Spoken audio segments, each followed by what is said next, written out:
여러분 안녕하십니까? 8월 27일 목요일 온 시카고 뉴스입니다. 먼저 오늘의 첫 소식입니다. 중국 국경 인근에 있는 네팔 히말라야 산악지대에서 대규모 홍수가 발생한 지 이틀째인 어제 실종자 수가 1,300여 명으로 급증했습니다.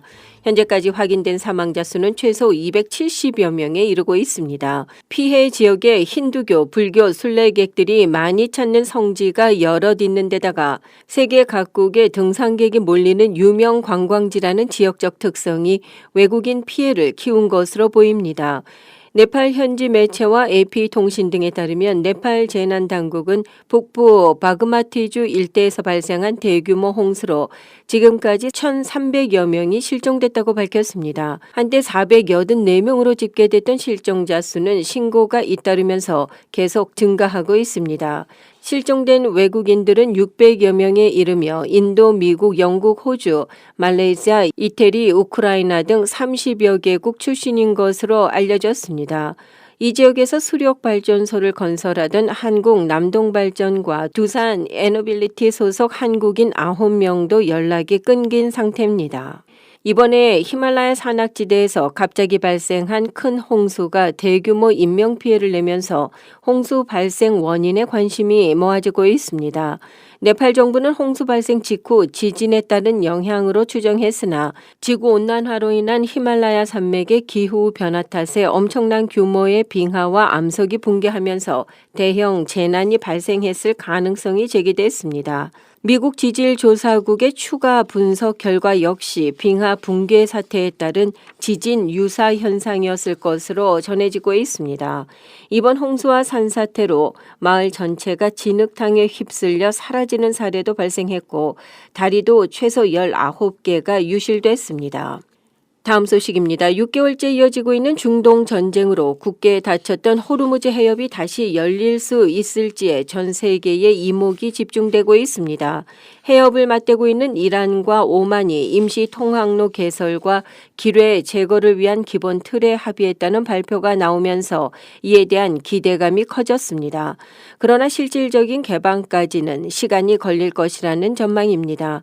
여전히 이란과 오만 간 합의가 공식화되지 않은 상황에서 미국과 이란의 팽팽한 기싸움은 여전히 진행 중에 있고 통항로 징수 문제, 국제법 해석 논쟁 등 문제가 산적해 있기 때문입니다. 이란 외무부가 발표한 양국 외무장관 회담 관련 공동 성명에 따르면 양국은 자신들의 주권적 권리를 유지하는 가운데 호르무즈 해협을 통한 안전한 해상 운항을 재개하는 것이 중요하다는 점에 인식을 같이 했습니다. 이를 위해서 양국은 호르무즈 해협을 통과하는 임시 공동 해상 통로를 개설하고 해협 내 기뢰 제거를 위한 공동 프로젝트도 실행하기로 합의했습니다. 향후 영구적인 해상 통로 구축과 해협의 장기적 관리 방안을 비롯해 정보 교환 체계 구축, 해상 교통 관리, 관련 해상 및 보안 서비스 제공 등에 대한 실무 협상도 이어가기로 합의했습니다. 소위 민주당 성향의 주들이 어제 트럼프 대통령의 우편 투표 제한 행정명령을 시행하지 못하도록 새로운 소송을 제기했습니다.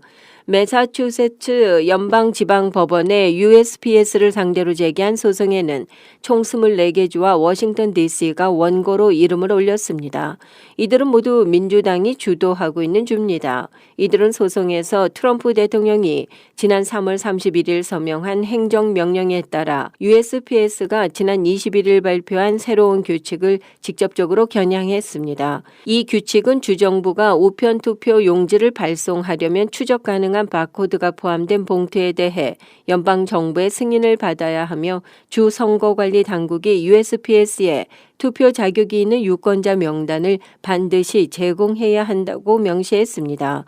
앞서 지난 24일 연방대법원은 트럼프 대통령의 행정명령 시행을 올해 중간선거에서 시행하도록 허용해달라는 연방정부의 긴급 신청을 받아들이면서 앞서 하급심의 결정을 뒤집은 바 있습니다.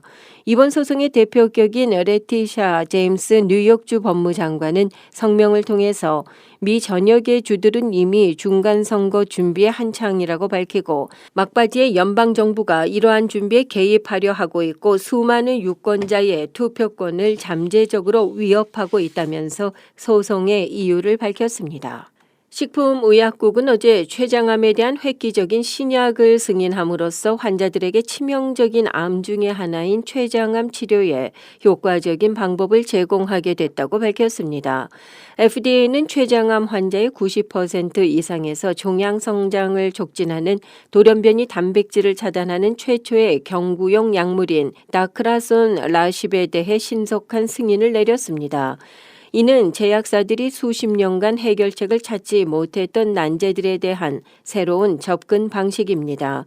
이 신약은 라송크라는 제품명으로 판매될 예정이며 회사 측은 한 달치 약값으로 약 39,800달러가 소요될 것이라고 밝혔습니다. 페이스북과 인스타그램 운영사인 메타 플랫폼이 청소년 소셜미디어 중독을 유도했다면서 주정부들이 제기한 소송을 해결하기 위해 약 167억 달러를 지급하고 청소년 보호 조치를 강화하기로 합의했습니다. 어제 캘리포니아 북부 연방지법에 제출된 합의서에 따르면 메타는 47개 주 등과 이와 같은 합의안을 마련했습니다. 합의안은 법원 승인을 거쳐야 효력이 발생합니다. 이번 합의는 메타가 우선 약 117억 달러를 지급하고 앞으로 틱톡이나 유튜브, 스냅 등 다른 주요 소셜미디어 업체들이 유사한 합의를 주정부들과 체결하게 될 경우 추가 합의금을 지급해 전체 지급액이 약 167억 달러까지 늘어나게 되는 구조입니다.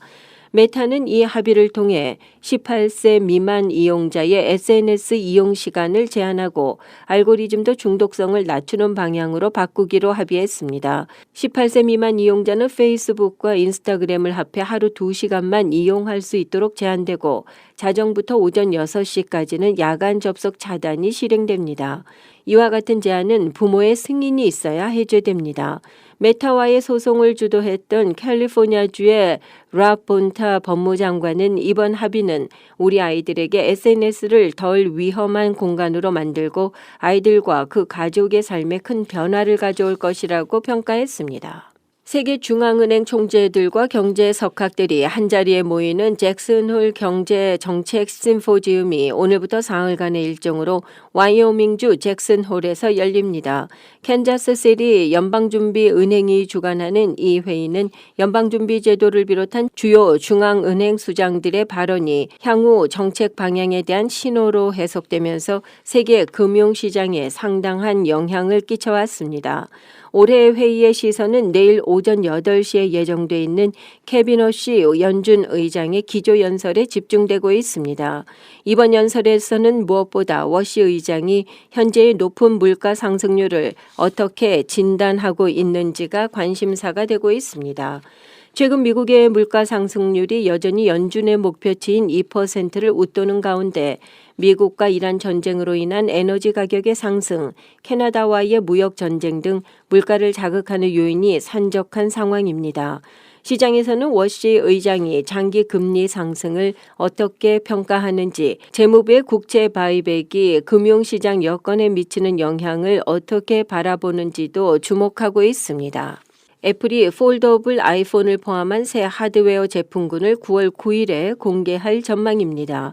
애플 마케팅 담당 수석 부사장은 홈페이지에 깜짝 놀랄 준비를 하라면서 서프라이즈 앤 샤인이라며 자사 신제품 발표 행사일을 9월 9일로 예고했습니다. 시장에서는 애플이 처음으로 폴더블 아이폰을 선보일 것이라고 관측하고 있습니다. 시장 조사업체 IDC는 보고서를 통해서 애플이 출시 첫 해에만 폴더블 아이폰을 1,000만 대 이상 판매하고 내년까지 판매량은 1,700만 대에 이를 것으로 전망했습니다. 어제 국제유가는 호르무즈 해협을 둘러싼 이란과 오만의 협상 진전 기대감 속에 3일 거래일 연속 하락했습니다. 뉴욕 상업거래소에서 10월 인도분 서부 텍사스산 원유의 가격은 전장보다 13센트 하락한 배럴당 82달러 23센트에 마감했습니다. 이어서 시카고 뉴스입니다. 브랜든 존슨 시카고 시장이 어제 열린 포괄적인 주제의 포럼에서 다양한 현안에 대한 자신의 시정 성과를 옹호했습니다. 시카고 언론사들이 공동 주최한 이번 포럼에서 존슨 시장은 패널과 시카고 시민들의 질문에 답하면서 자신의 행정부 하에서 시카고가 앞으로 나아가고 있다고 강조했습니다. 그는 시카고가 다시 일어섰으며 이는 대담하고 진보적인 노동자 계층 출신 리더십 덕분이라고 말했습니다. 존슨 시장은 이번 포럼에서 다양한 현안에 대해 집중적인 질문을 받았는데 가장 먼저 나온 질문은 차기 시장 선거에 재출마할 것인지에 관한 것이었습니다. 그는 이전과 마찬가지로 재출마 여부에 대해 명확한 입장을 밝히는 대신 시정 운영에 집중하고 있다는 점을 강조했습니다. 브랜든 존슨 시장은 정치적 영역에서의 재선 출마 결정 문제는 자연스럽게 해결될 사안이라면서 시카고 시민들은 시정 운영에 온전히 집중하는 시장을 가질 자격이 있다고 강조했습니다. 그러면서 시카고를 미국에서 가장 안전하고 생활비 부담이 적은 대도시로 만드는 데 더 주력할 것이며 지난 3년 동안 우리가 이뤄낸 성과를 매우 자랑스럽게 생각한다고 덧붙였습니다. 방탄소년단 BTS가 오늘과 내일 이틀 동안 솔저필드에서 공연합니다. 프리츠커 주지사는 방탄소년단의 월드투어 시카고 공연을 기념해서 공연일인 오늘과 내일 양일을 BTS 데이인 일리노이로 공식 지정했습니다. 프리츠커 주지사는 선언문을 통해서 BTS가 정신건강 인식 제고, 셀프 러브, 그리고 글로벌 자선 활동 등을 통해 사회적 가치 확산에 기여해온 점을 높이 평가했습니다. 이러한 메시지가 일리노이주의 시민적 가치와 부합하고 전 세계의 팬덤인 아미가 지역사회 봉사와 기부 활동에 참여하도록 영감을 준 점을 강조했습니다. 주지사의 BTS 데이 선포와 더불어서 공연 기간 시카고의 상징인 윌리스 타워를 비롯해 몇몇 다운타운의 빌딩들은 BTS와 팬덤을 상징하는 보랏빛 조명으로 야간 점등을 진행할 예정입니다. 위커파크에 위치한 바비큐 한식당 아이언에이지 코리안 스테이크하우스가 위생검사에서 적발돼 영업을 중단했습니다. 시카고 보건당국은 지난 20일 실시한 검사에서 식당의 주방과 음식 준비 공간, 설거지 구역, 고객 식사 공간 등에서 500개가 넘는 쥐 배설물을 발견했다고 밝혔습니다. 제빙기 내부에서는 얼음 위로 검은 점액이 떨어지고 있는 상태도 발견된 것으로 알려졌습니다. 보건당국은 모든 공간을 철저히 청소하고 소독하도록 명령했습니다. 이전 위생검사에서 지적됐던 일부 사항들 역시 제대로 시정되지 않은 것으로 드러났습니다. 오늘 밤부터 내일 새벽 사이 최대로 96%까지 가려지는 부분 월식이 진행됩니다. 시카고 기준 최적 관람 시간은 오늘 오후 9시 33분부터 금요일 오전 12시 51분까지입니다. 시카고에서 볼 수 있는 가장 뛰어난 관측 기회 중에 하나입니다. 이번 월식은 달 면적의 94에서 96%가 지구의 본 그림자에 가려지는 검은 달에 가까운 부분 월식입니다. 일식과 달리 맨눈이나 망원경 등으로 직접 관측해도 눈에 안전합니다. 이어서 날씨입니다. 오늘 대체로 맑겠습니다. 최고 77도, 최저 66도. 금요일인 내일 대체로 맑은 날씨 이어집니다. 최고 79도, 최저 67도. 토요일은 대체로 맑겠지만 곳에 따라 흐린 곳도 있겠습니다. 최고 82도, 최저 70도로 예상됩니다. 이상으로 8월 27일 목요일에 온 시카고 뉴스 모두 마치겠습니다. 지금까지 진행의 허일숙이었습니다. 오늘도 하나님 안에서 은혜로운 하루 이어가시길 바랍니다. 온 시카고 뉴스는 최신 학문과 기술 연마를 통해 최상의 치료로 보답하는 김광수 치과, 모든 보험을 원스톱으로 해결해 드립니다. 한인 사회를 위한 박상화 종합보험, 삶을 마무리하는 순간을 여러분과 함께합니다. 가장 저렴한 비용과 신뢰를 바탕으로 정성을 다하는 줄리심 장의사, 최고의 상품으로 소비자의 행복을 책임지는 영신건강 제공으로 함께합니다. AM 1590, FM 95.9, WCGO 에반스톤 시카고입니다. The views and opinions in the following show do not necessarily reflect that of this station or its ownership.